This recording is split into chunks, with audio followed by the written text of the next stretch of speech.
ago, do you not go with the people who say she had this completely laid out? This is a plan to get with this boy who's had all sorts of issues and has, as we all know, had problems, right? I mean, Prince Harry, right now in the United... I mean, I was watching something today. They were saying these two should be stripped of their titles and sent away. How can you still trade on something that you spend almost every day slagging off? That's what I don't get.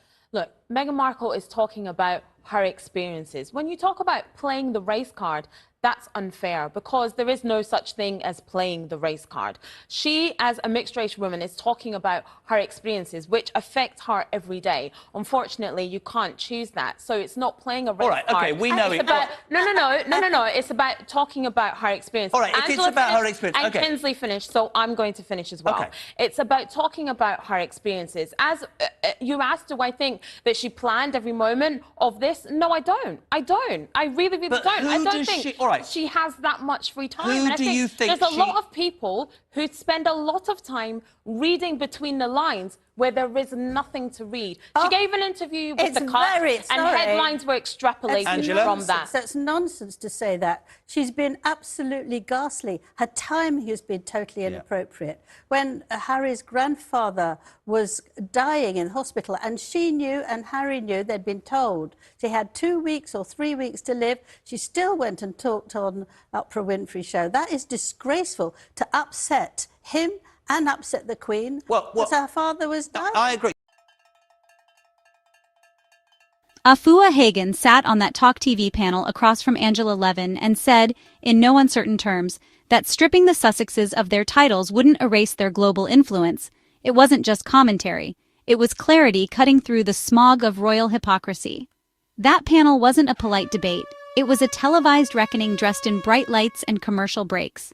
Jeremy Kyle might have tried to hold the reins with that smirking sense of manufactured neutrality, but Hagan didn't arrive to play to the audience or respect the unspoken rules of soft-voiced compliance. She came armed with facts, with historical context, and with a refusal to let gaslighting pass unchallenged. And when she said those titles don't determine their legacy, she shattered the fantasy that monarchy equals meaning. She went further. And this is where it hit deep. She looked at the obsession with those titles, with the constant campaign to delegitimize a couple who walked away, and she called it what it really is, a performance of power, a desperate last gasp of a system that knows it's lost control over the narrative.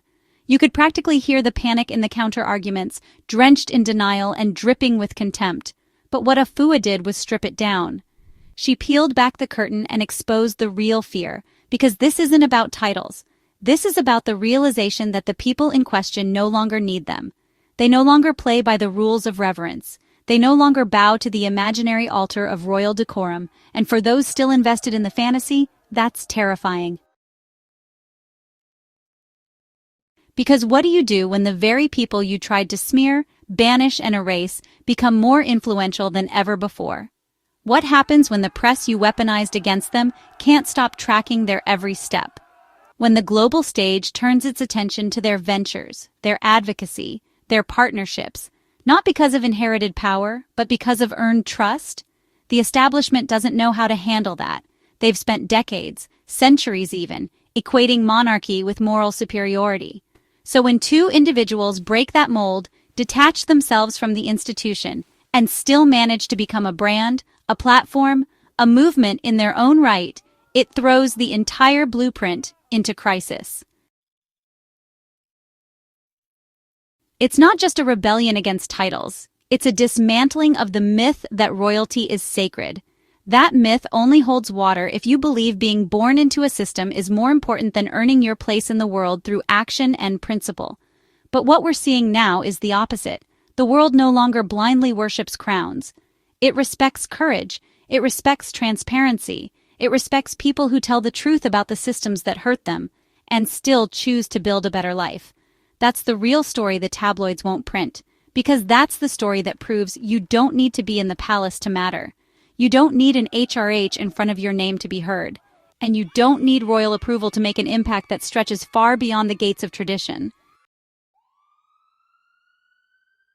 What's astonishing is how much energy is poured into trying to drag down two people who, by every measurable standard, have simply chosen peace. Peace over performative duty, peace over being paraded in front of cameras for optics, peace over smiling through pain for the sake of public satisfaction. And yet, even after stepping away, the vitriol hasn't stopped. The commentators who claim to want distance are always the loudest when there's a new photo, a new interview, a new success. That tells you everything you need to know. This obsession isn't about decorum. It's about resentment.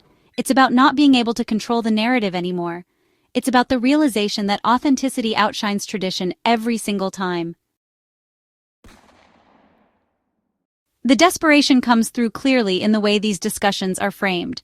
Panels full of royal commentators, most of them never having spent a meaningful day with the couple in question, sitting around trying to spin every action into an offense.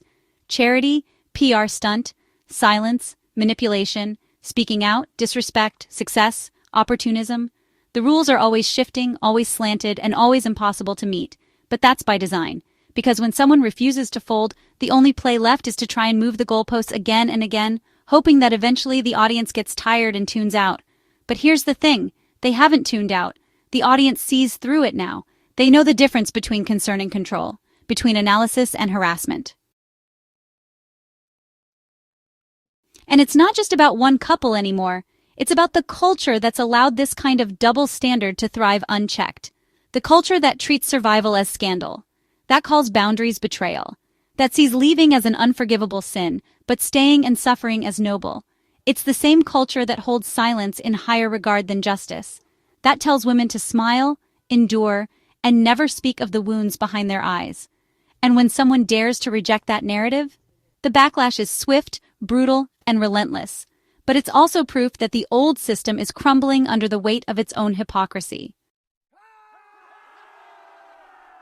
That panel was a microcosm of something much bigger, a nation wrestling with the ghost of empire, an institution trying to hold on to relevance in a world that's asking honestly harder questions.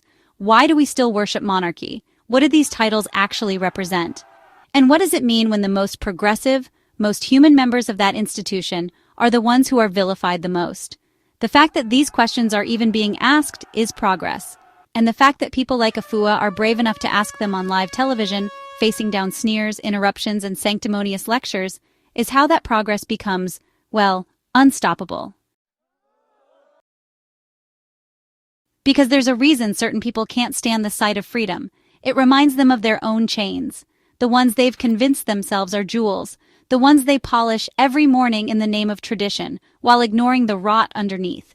So when someone steps out and chooses to live differently, to protect their family, to speak their truth, to write their own story, it doesn't just upset the order, it exposes the lie.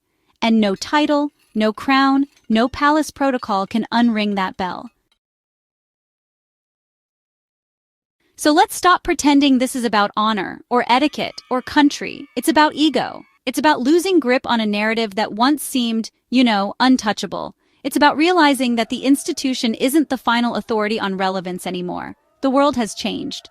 Influence now belongs to those who earn it, not those who inherit it. And if the response to that shift is to try and claw back control through petty debates over symbols, then that just proves how little substance was ever there to begin with. Let the panels rage. Let the tabloids spiral. Let the royal loyalists foam at the mouth. Because while they're still clinging to centuries-old ceremonies, the rest of us are moving forward. We're building futures rooted in truth, not myth. And we're standing with those who choose courage over compliance. You can strip titles. You can pull ranks. But you can't unwrite the legacy of people who chose freedom and walked into the storm to find it. So what comes next?